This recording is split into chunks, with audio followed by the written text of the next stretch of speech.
He's just this crazy old man. Like, that'd be like some dude you'd want to have for a grandpa, you know?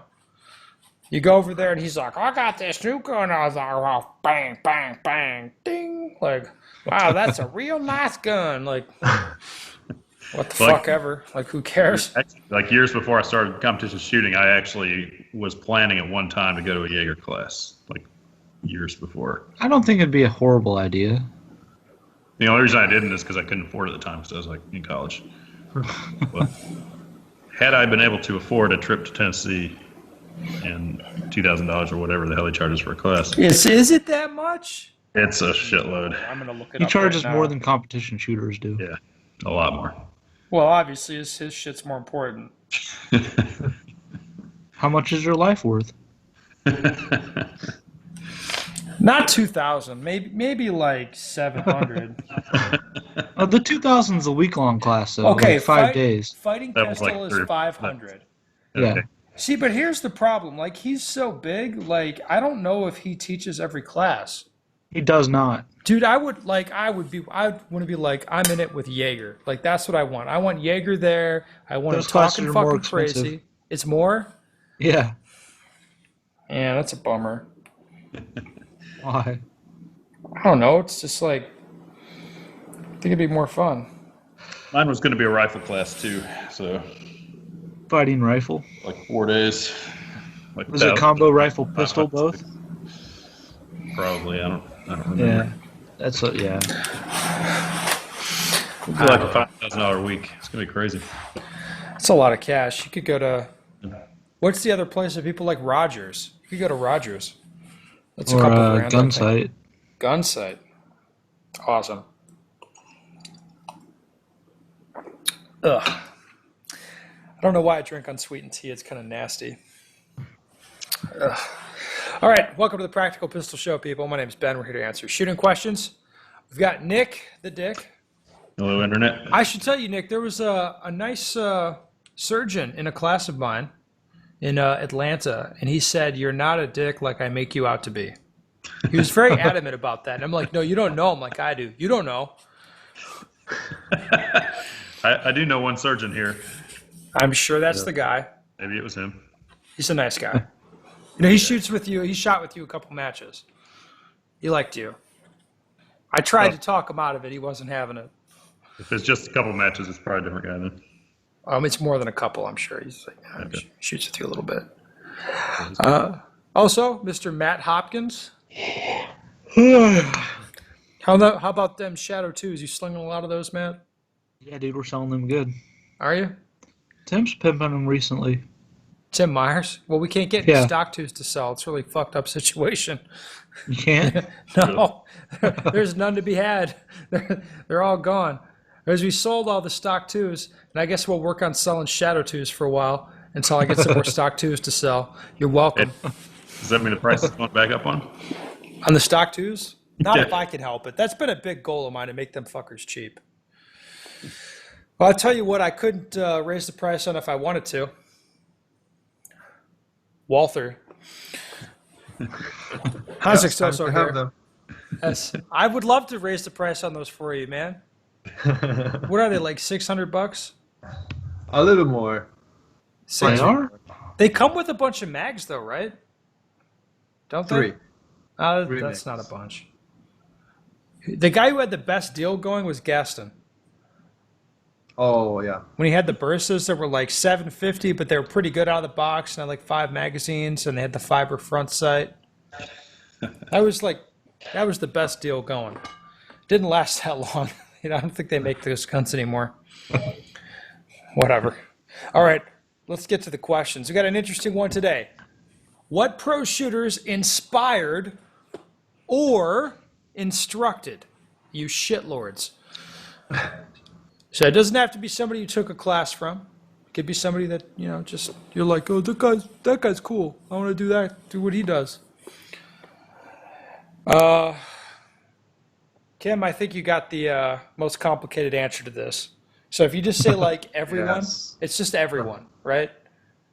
Yes. Almost everyone. Okay. But I took 2 classes The first class was JJ Arkaza, and second one was you, Ben Steger. Yes, that was me. Mm-hmm. And then, of course, Hikak 45 was the guy who I studied before I actually bought my first gun. Is he a And pro then- shooter though? He's a pro video maker.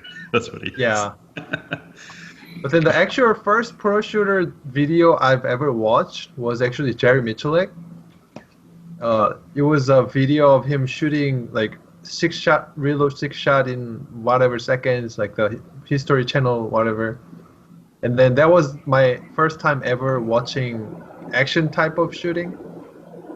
But I quickly moved on to studying JJ, Ben, and Eric Rafael when I actually started studying for USPSA. Yep. Those three shooters are probably the most inspired me. And Matt Hopkins, of course, too. I don't whatever, dude. So I took classes from like a local group of guys that shoot around at TDSA in Tulsa. Very basic pistol classes, and then I got in a week-long class with Phil Strader early on when I was like just into B class. So that was pretty like good foundation blocks that I had to start with, and I credit him for quite a bit of my initial. Yeah. And look, now you're on the super squad with Phil at Nationals. That's right. That's crazy. Yeah, It's funny how that works. it's very interesting. Nick, do you have any? Yeah, so I'll just tell you my recollection of my very, very early days. I distinctly recall the first ever kind of MGM class guy that I ever saw when I started was Gary Byerly. Not everybody may recall or know who that is, but he was on the classic World Shoot team. He shoots good. For guys who don't know Gary, he shoots. He's one of those guys. You watch him, you're like, okay, like he's pretty quick. He's not like he's like a regular looking dude. He kind of goes through, he shoots everything, and then he has a good time, and you're like, huh? Like I don't understand that. Like, you know what I mean? He's kind of like sneaky fast like that. Yeah. Who is it? Gary Byerly. Yeah. Oh yeah. Single stack guy. So he was, he's single stack guy. He was on the,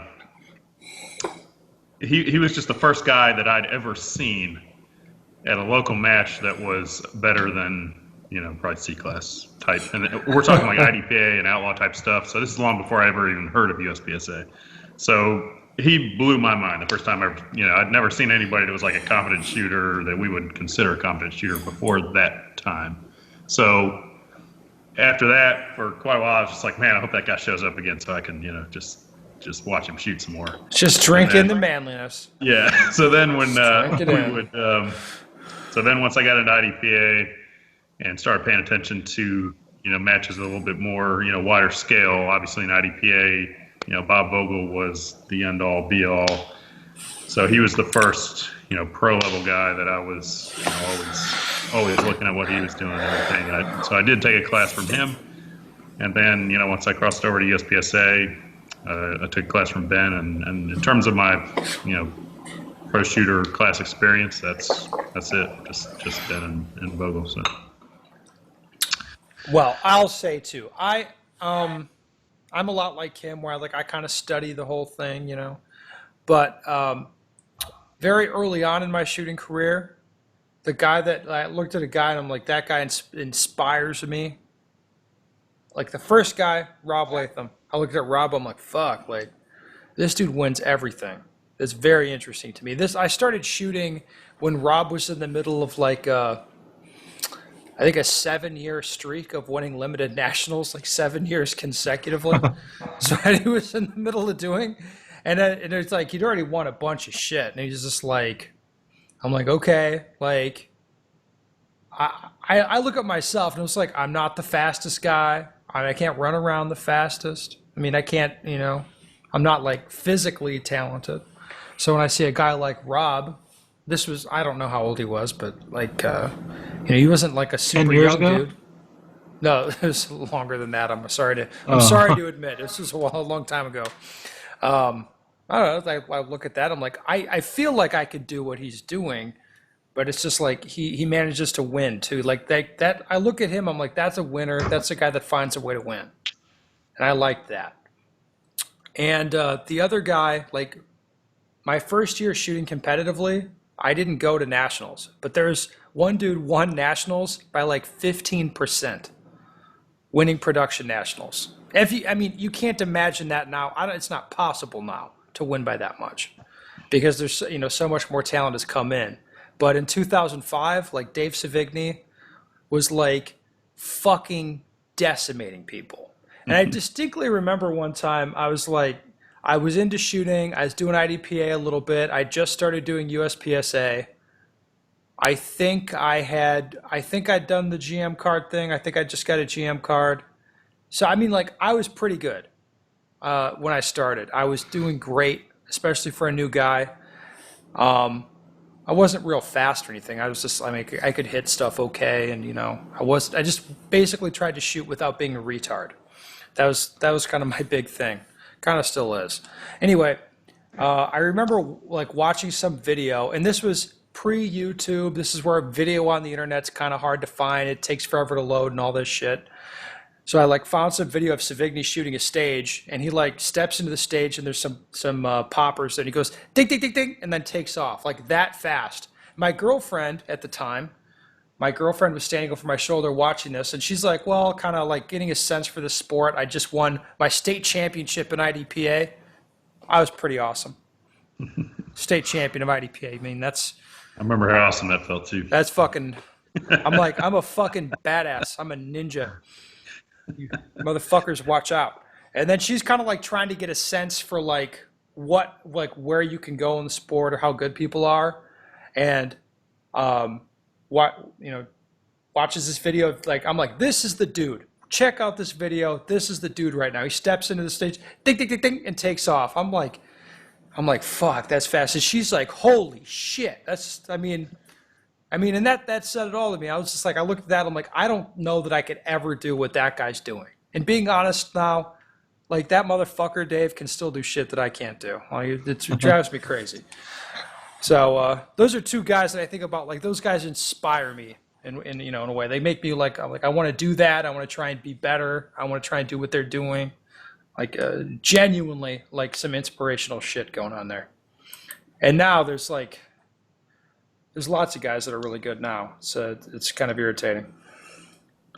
That's it. Anybody got any follow-ups or anything like that?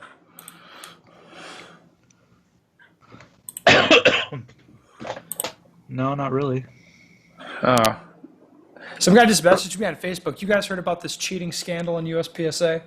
Yeah, did they figure out who did it, or is it still sitting? No. Nobody's No. posted Like the some name guy yet. just messaged me on Facebook. Do you know who it is? And I'm thinking like, dude, if I knew and I posted it, like the shooting community is so toxic right now. Like it's not just like the guy's already out of USPSA and you post his name and him being publicly shamed a little bit is probably a good thing. But then like that somebody's going to be calling up his job and somebody's going to be like emailing his wife and people are going to take it to this whole different level. There's going to be somebody that does that. Yeah. And it's like I don't want to do that shit. I saw Ken's comment that it was practice score edit logs. That means you had to be somebody that I've never used practice score for administration level. But you have to be aware that there's edit logs. It logs those changes. Yeah, I'm sure It there logs is. it.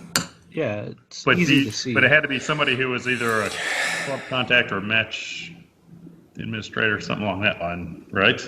Well, I he don't could have think I done could it just like in the practice score tablet. edit scores, right? He could have done it in the tablet before they uploaded it. It would have logged the score even then. That's what I'm talking about. Okay. Yeah.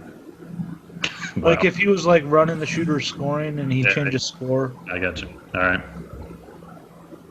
For some reason, I thought he was talking about the context of after the scores were uploaded or something. All right. Anyway. All right.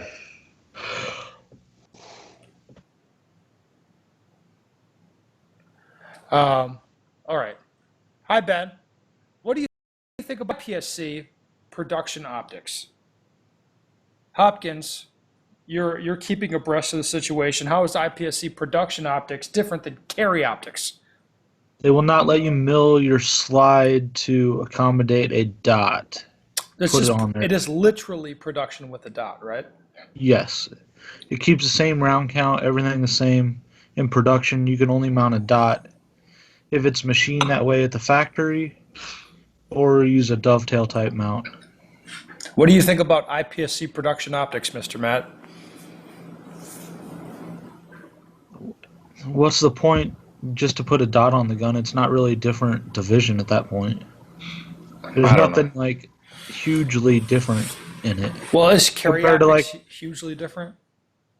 It is in USPSA for sure. We have more magazine capacity, and you can fuck around with the gun a little more. The mag capacity is the biggest. I mean, we don't call it welfare open for nothing, right? Dude, I get 23 rounds in my mags, dude. It's awesome. Yep. So much. So you'd prefer the USPSA rule set? I would in that division, yeah. All right. It makes more sense. Yeah, not allowing you to mill the slide to put on a optic seems a little strange to me. Just as a casual observer that doesn't really care, and I know it's a slippery slope. I get it. Yes, because Angus came out with something that's already. It's already banned that right away. They banned that right away. They made a rule change right away after he came out with it. Basically, like doing a slide cut for an optic, but it's a plate system, so you could put a sight back on it, like an iron sight back on it. So it was, quote, done for sights on the gun. Like, they take a big slab out of the top of it and put a dovetail back in it and put an iron sight in there. So it's, quote, technically done for putting sights on a gun. But then you could change that slide-in piece in and out for optics. So under the IPSC rule set, that was legal for iron sights? That was legal for about 5 minutes before Angus posted the photo. I like the IPSC management better in this regard in terms of they responded quickly to something they didn't like, and also I know that if the division doesn't work out, they'll kill it. Like USPSA, our board has never killed a division that I'm aware of.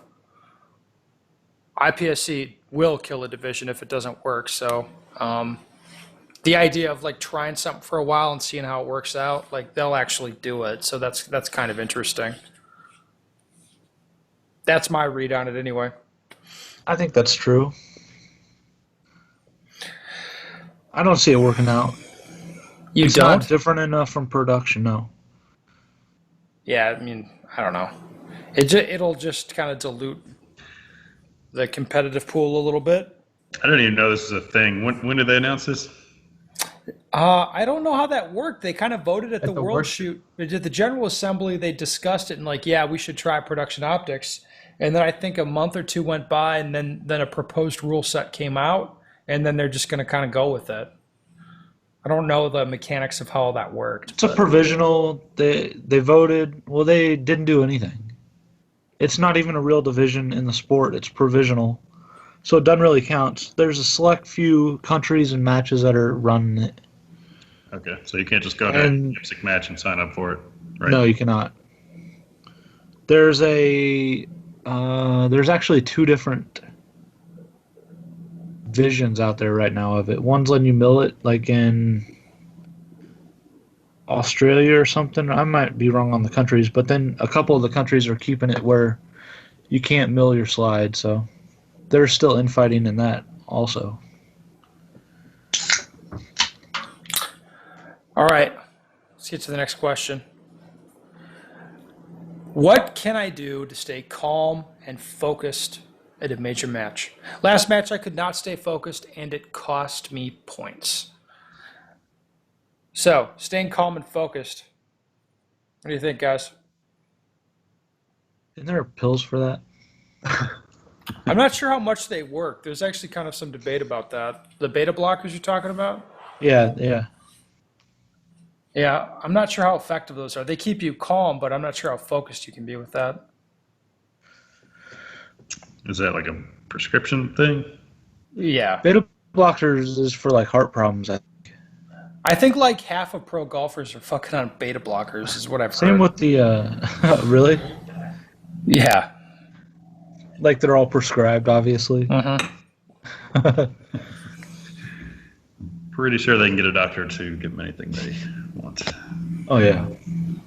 Well, my opinion on this, well, basically staying calm and focused is consistency matter, and there's two different types of consistencies. The first one will be physical, and the second one can be mental. So this year, I discovered this physical consistency, which is the nutritional part is really big, and the chemicals in your body. So it can be food or drinks. If you drink caffeine, it can hugely affect the consistency after a couple hours when it fades out in your system. But mostly what's essential for that nutrition-wise is carbs and protein to make your brain function and also your blood sugar level pretty steady. So major matches usually go at least 6 hours to maybe up to 10, 11 hours, depends on how many stages you're shooting Shit, I that hope day. not. Yeah, I know. So if you're shooting that many hours, you want to be consistent in your food intakes. So food and drink. So make sure that you actually check. I actually check my food nutritional values. So if it's too high on sugar or too high on sodium, those kind of things, I eliminate those. And my wife actually usually makes me bag of snacks. She actually look at the nutritional value and calculates how many calories and carbs and protein. So it really gives me physical steadiness throughout the match. And another one, mental consistency. Well, there's multiple factors. Many people talk about self-talk or visualization, all those kind of things. One book I may recommend about the mental consistency could be Lenny Basham book. Lenny Basham wrote With Winning in Mind. It talks about visualization and also focusing on the process instead of the emotional feedback when you make a mistake. If you want to say, F word, things like that, you're quickly F moving on word? to, What word is that? I don't know. Okay. I need I to don't go know back to either. school and study English for that one. But anyhow, focusing on the process part, what am I going to do instead of, hey, I F this up kind of thing. What There's is two sides. F? What do you mean effed it up? Is that the F word? I think so. Okay. You tell me. I don't know. I guess you faggoted it up. I don't know what that means. I have to ask my wife with that one. Don't do that. That was embarrassing. I already guys- did. You guys hear about this? Like I was like I said it in an endearing way, something to Hans once involving that word, and his wife had to explain to him what it meant. Super awkward for her. Yes. School didn't teach me everything, so. That was the first thing I wanted to learn. Like, tell me all the swear words, man. Because I need to know. If I go to this country, I got to know what's going on. If some guy comes up, like, shouting at me in his ching chang chong talk, I got to know. Like, what the fuck, man? If he's pissed off or what.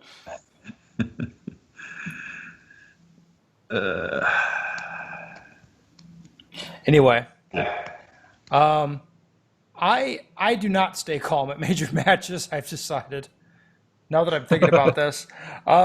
It's okay, like, internally, to be a ball of fire when you're shooting a stage or, like, you fuck something up or your gun jams. Like, I think the real test of a shooter, in a lot of ways, is, like, something goes sideways when they're shooting a stage and they're not calm, like, they're very much pissed, but it doesn't affect their performance that much. They just fix the problem and move on and don't compound it. That's something that you can.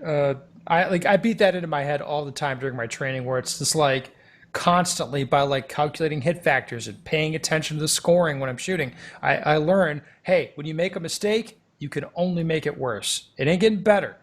Like nothing you do after that mistake will make the situation better. You can only fuck it up worse.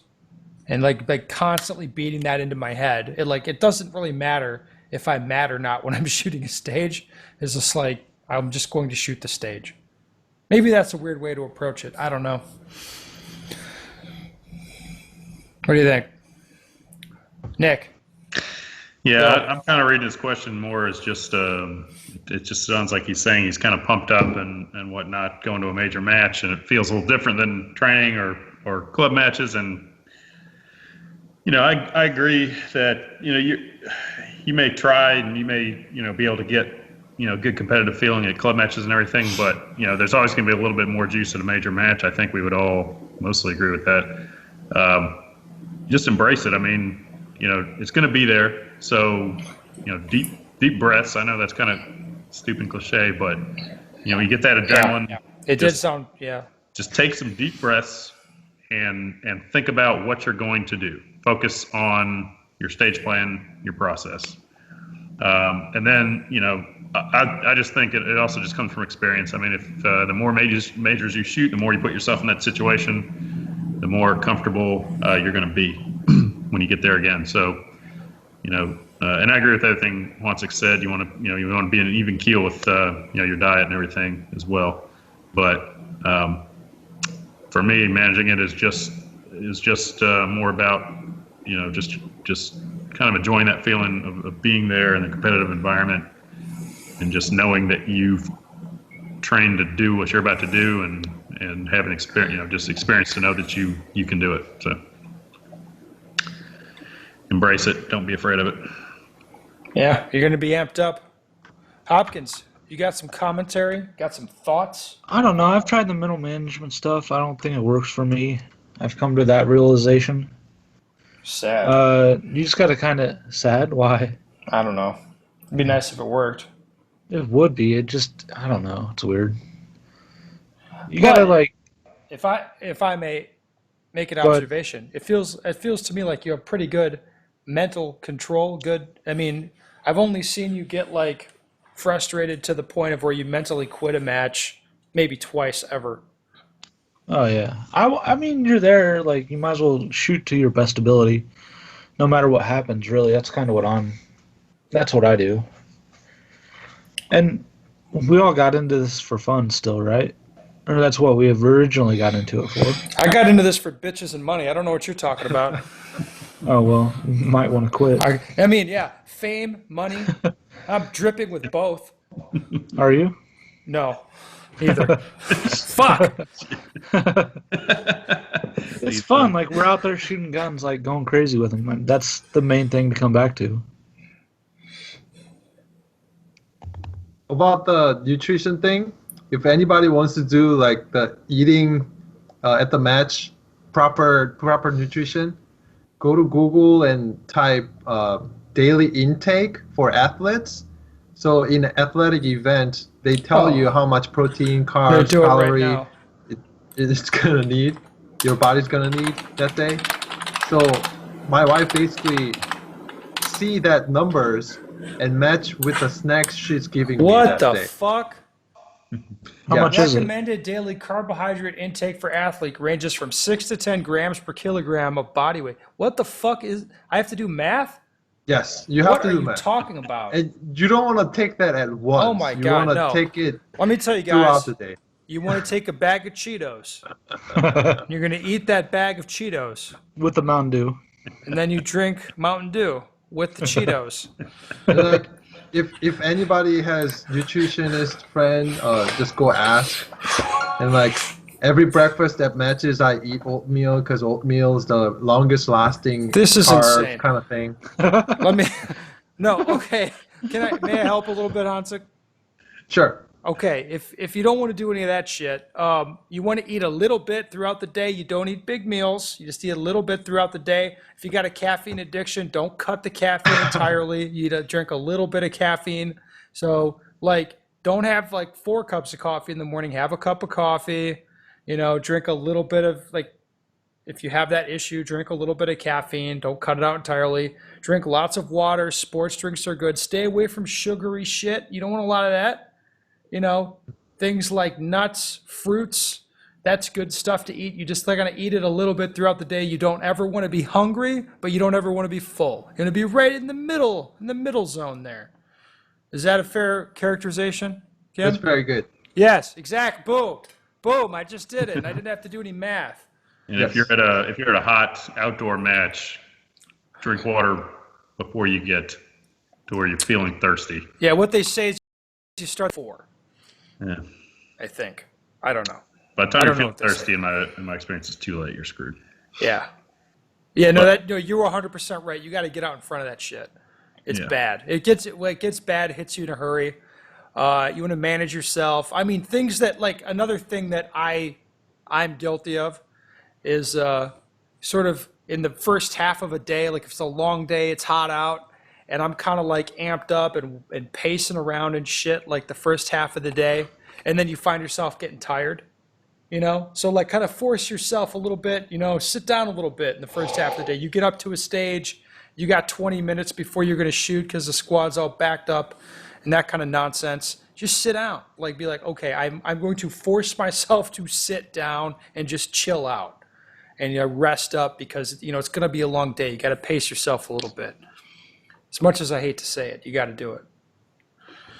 Yeah, if you don't want to bring all the gadgets in your icebox, just bring some good protein bars or bars with low sugar but some carbs and protein. Those are really good.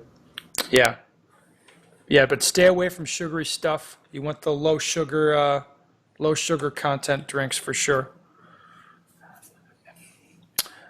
Hopkins, you got anything to interject on the nutrition front?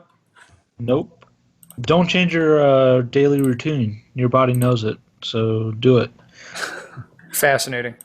I mean, really, if you change and drink water and you drink 10 Mountain Dews normally, you're gonna have a side effect Who you do don't you want. know who drinks 10 Mountain Dews in a day? Who do you even know like that? That sounds like a cartoon character. Sounds insane. Yeah. Nobody It's would do totally that. insane. That's crazy talk. Let's say if your blood caffeine content is normally 0.24, you may want to just keep it there, whatever. You motherfuckers. I feel like I'm being targeted. Are you triggered? I am triggered. I don't know. Whatever. All right, guys. Hey, another bang up podcast, I think. It's been wonderful. Thank you all for coming on. Listener people, if you have a shooting question you'd like the answer to, go to benstegger.com. Send me your question. We'd love to take your question, put it on the air. It'd be fantastic. What do you think? Guys, great? Yes? Yes. Yeah. All right, I'm going to fucking Fantastic. stop.